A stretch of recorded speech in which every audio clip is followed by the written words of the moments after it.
the object that survived inside a black hole. They told us Probe 7 would be destroyed. That was the entire point. Send it past the event horizon, watch it disappear, confirm what we already knew about gravitational singularities.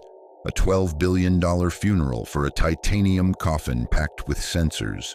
I was part of the telemetry team at Goddard Space Flight Center, stationed in the underground observation room they built specifically for this mission. 47 of us watching screens in the dark, waiting for silence.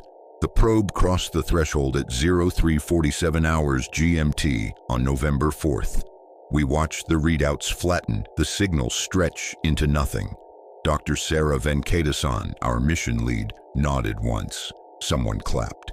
It felt obscene, applauding death, but we'd just witnessed something no human had ever seen.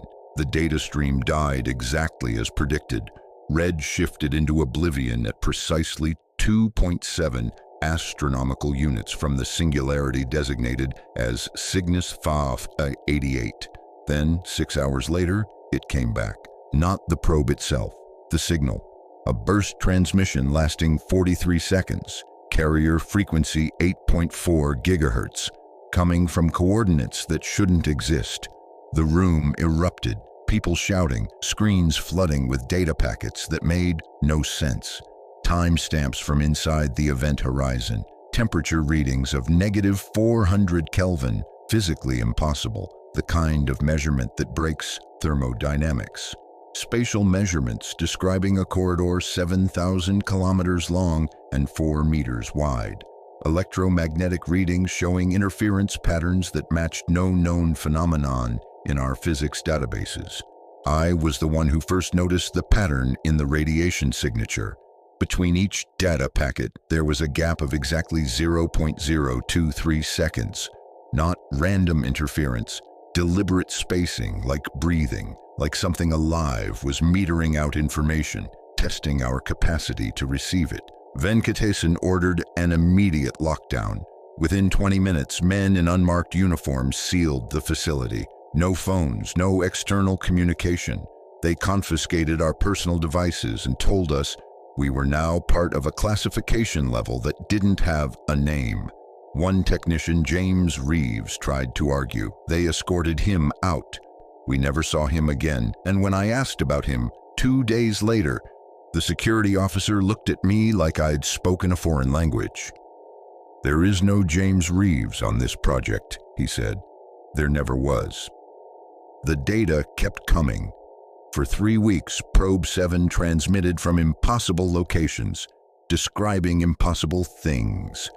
Geometric structures that violated Euclidean space, gravitational readings that suggested the presence of mass where nothing should exist, energy signatures in the petawatt range emanating from sources our instruments couldn't locate, and the images. God, the images. The probe's visual sensors, which should have been crushed into atomic paste, were sending back photographs, not of darkness or distorted starlight, but of something built. Vast metallic surfaces stretching beyond the frame, covered in markings that our linguistic AI couldn't classify as writing, mathematics, or decoration. They seemed to shift between transmissions, rearranging themselves into new configurations that hurt to look at directly. 3 analysts developed severe migraines requiring hospitalization. The optical team reported seeing the patterns in their sleep etched behind their eyelids when they tried to rest. By the second week, we'd cataloged over 40,000 distinct symbols, none repeated. Each transmission introduced entirely new visual languages, as if whatever was sending them possessed infinite methods of communication and was systematically cycling through them, searching for one we might understand on an instinctive level, rather than intellectual. On day 19, the probe sent coordinates, not its own position but a destination, a set of spatial reference points that, when plotted, formed a location 40,000 light-years from Earth, deep in the galactic core. Alongside it came a single word in English, though we'd never programmed the probe with language synthesis capabilities. Origin. That's when Dr. Venkatasan tried to delete everything. I was working a double shift when I saw her at the master terminal, entering commands with shaking hands. I asked what she was doing. She turned to me and her eyes were wrong. Pupils too wide, irises reflecting light in a way human eyes don't. The capillaries had burst, creating fractal patterns across the whites. "It's already inside us," she whispered. "The moment we looked at the data, it came through. It's not a place, it's a transmission method. The black hole is the receiver. We're the receivers. Every piece of data we process rewrites something in our neural architecture." Security sedated her. They told us she'd suffered a psychotic break from stress, but I'd seen her screen before they dragged her away. She'd been reviewing the probe's internal logs, the ones documenting system status during the initial crossing. According to those logs, Probe 7 had been destroyed, exactly as predicted. Total structural failure at the event horizon, all systems terminated at 034723 GMT. Everything we'd received since then had been sent by something else using the probe's identification codes, something that had learned our language, our protocols, our methods of communication in the 6 hours between destruction and first contact, something that wanted us to believe it was our technology speaking. The transmissions continue.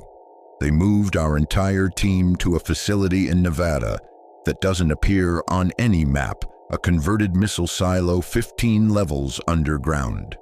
We work in shifts now, documenting data we're forbidden to discuss with each other. The images have become clearer. We can see corridors now, impossibly long passages made of material that reflects light in wrong angles. The metallurgy team analyzed the spectral signatures and found elements that shouldn't exist. Isotopes with atomic numbers beyond anything on the periodic table. And in the latest transmissions, we've started seeing movement. Shapes that might be machinery, or might be alive, or might be something our vocabulary has no words for. It's difficult to tell because they seem to exist in more dimensions than our visual cortex can process. Yesterday, they brought in a new analyst to replace one who'd been transferred. She sat at the terminal next to mine and immediately started crying. Not sad crying, the involuntary tears of someone staring at something their brain can't accept. When I looked at her screen, I saw what the probe was sending now. Faces, dozens of them, hundreds maybe, pressed against surfaces from the inside. Human faces, some of them wearing NASA uniforms from missions that haven't launched yet. Some wearing clothes I recognized from the 1960s Apollo program.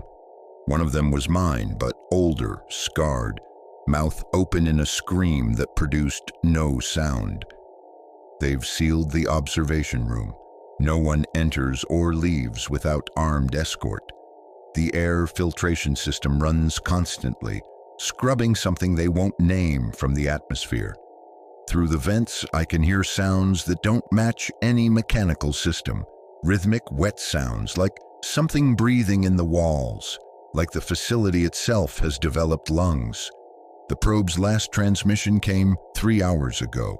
Just coordinates again, but this time they're closer, much closer.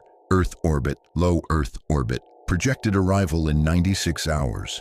The trajectory calculation showed it decelerating, which should be impossible given the distances involved and the complete absence of propulsion systems.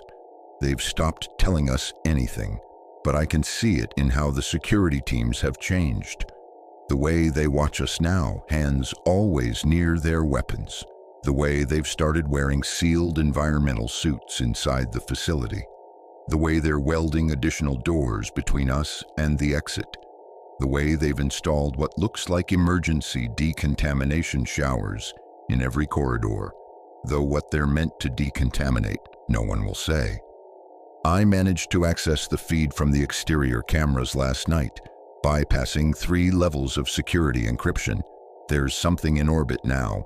The satellites can see it, a dark mass that shouldn't exist, growing larger with each passing hour. The official reports call it a meteorological anomaly, but I've seen the spectral analysis. It's radiating at the exact same frequency as Probe 7's carrier signal. The mass readings suggest something 30 kilometers in diameter, expanding at a rate of approximately 400 meters per hour. But it casts no shadow. Sunlight passes through it, bends around it, emerges on the other side, changed somehow, shifted into wavelengths our instruments barely register. Whatever came back from that black hole, it's not a probe anymore. It's a door, a threshold, a wound in space through which something impossibly vast is slowly, methodically pushing itself into our reality. And something is stepping through. They're evacuating the surface staff now. I can hear the alarms, the automated warnings cycling through evacuation protocols, but not us. Not the people who've seen the data, who've looked at the images, who've heard the sounds. We stay. They've locked us in with supplies for 6 months, backup generators, air recyclers built to run indefinitely, water purification systems designed for submarines. Like they're preserving us for something, like we're specimens being kept fresh for examination. Dr. Venkatesan was right. It came through the data. I can feel it now, a presence at the edge of my thoughts, patient and vast and utterly inhuman. When I close my eyes, I see those corridors stretching forever, and I know with absolute certainty that I've been there before, that we've all been there, that the probe didn't discover something in that black hole. It remembered us. The screens are all showing the same thing now. Every terminal, every monitor, every display in the facility, live feed from the probe's cameras, broadcasting from somewhere that shouldn't exist. The corridor is closer now. I can see doors along the walls, hundreds of doors, thousands, each one with a designation label in familiar NASA formatting. One of them has my name on it. They're opening now, all of them simultaneously, and I can see what's inside, what's been waiting, what's been calling to us through the void, using our own technology to speak our language, showing us images of ourselves, so we'd know it was always meant for us. The last thing Dr. Venkatesan said before they took her away echoes in my head. The black hole isn't where it lives. The black hole is how it watches. The lights in the facility just went out, but I can still see the screens glowing with their own illumination, showing me the corridor that's somehow both infinite light years away and right here, pressing against the walls of this room. I can hear the others screaming, but their voices sound distant, filtered through water or vacuum or something else entirely. My door is open now. I can see myself inside, standing in that impossible space, wearing my work clothes from tomorrow. He's reaching toward me. I'm reaching toward him. Our fingers are almost touching through the screen. And behind him, behind me, stretching back into that endless corridor, I can see all the others. Everyone who looked at the data, everyone who heard the transmission, everyone who saw the images and let them into their minds. We're all there already. We've been there since the moment Probe 7 crossed the threshold. It just took this long for us to notice.